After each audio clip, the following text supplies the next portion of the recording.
The renewal letter just came in. Your health insurance is going up again.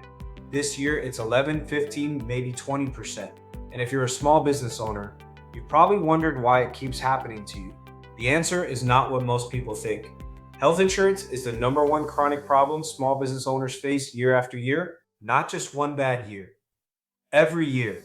And in 2026, it's getting worse.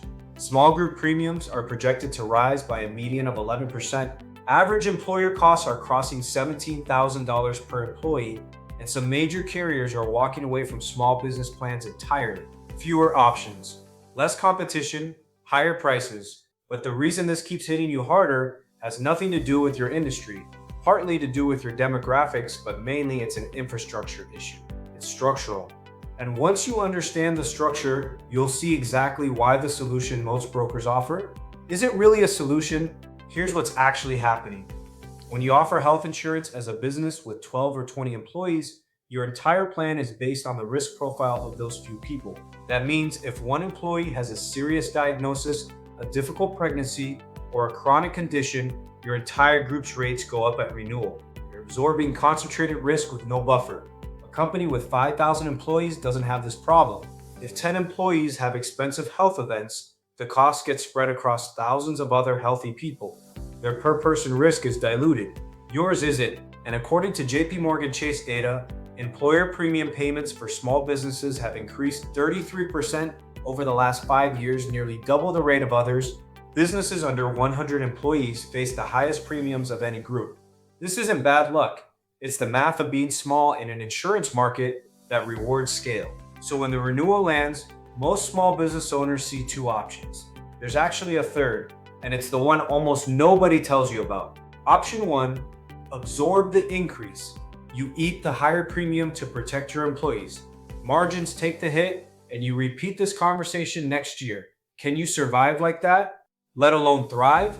Option 2, pass the cost to employees. You shift a larger share of the premium to your team to protect cash flow.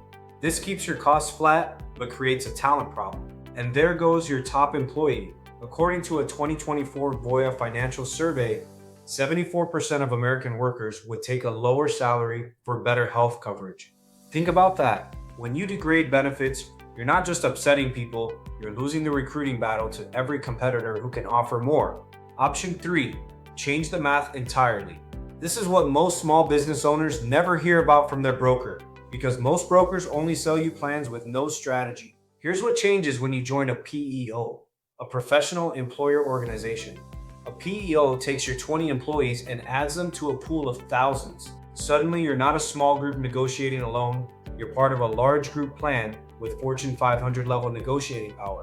That means access to health insurance carriers and plan designs that a standalone 15-person company simply cannot get.